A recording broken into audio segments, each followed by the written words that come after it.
What's up guys, David here and welcome to the FitPro Daily. This week is all about creating content, creating video to really help you generate more leads, create more engagement and make more sales. And yesterday we started off with Steve from HD Creative coming on to share his experience in what he does for his FitPro clients to create great video content, again to be able to generate leads and make more sales. Today though, I'm going to show you how we create one piece of content and share it to 5 different places, and again that's only one piece of content.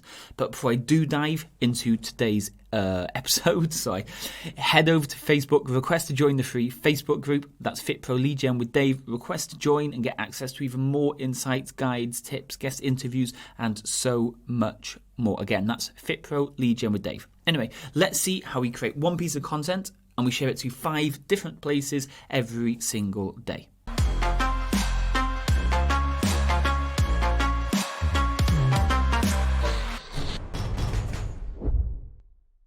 Okay, let's get started. So depending on how you're consuming this right now, you're either watching it or you're listening to it.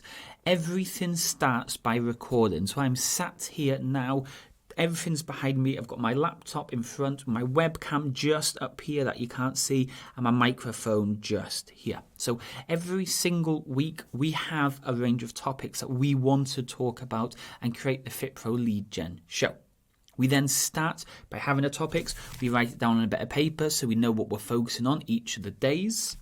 Then we get to work and start recording. So I sit here, press record, I'm using QuickTime Player on my laptop, Logitech Brio webcam and a Blue Yeti microphone I think it is, and I sit here and talk. So this is me creating that first piece of content, or this is me actually creating the content initially.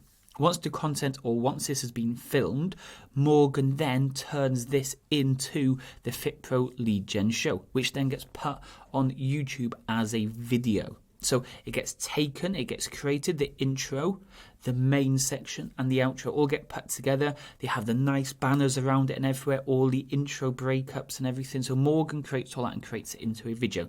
That gets added onto YouTube. From that section then, he takes the audio off the video and puts it into the second place, which is the podcast. Now with the podcast, this is done with Anchor FM, Anchor.fm I think it's called. By going on Anchor.fm, Anchor also share it to a load of different podcast places, including Spotify and iTunes podcast.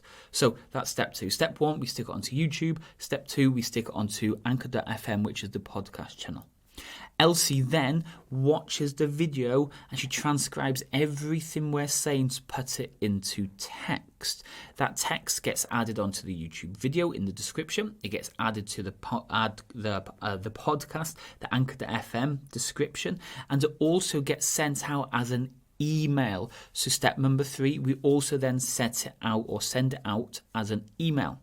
That text also gets sent out also as social media. So that's the 4th place then. So YouTube, podcast, email and social media. And the one place we haven't put it yet, where it's combined of everything, is on the blog. So if you head over to fitproleadgen.com and go to the blog section, when you load up the blog section, you will see the video, you will see the podcast, and then you will see the text that she's transcribed. So that's how we create one piece of content and share it to 5 completely different places: YouTube, podcast, email, social media, and obviously the blog. So it's really that easy, okay? You record, you shoot, you edit, video, audio, email, social media, blog. And that's it. Anyway, I'm going to leave it there for today. So that's how we create one piece of content and share it to 5 different places, step by step, with all the equipment we've just explained all. And so hopefully you can have a go and do it yourself. I'll speak to you all tomorrow.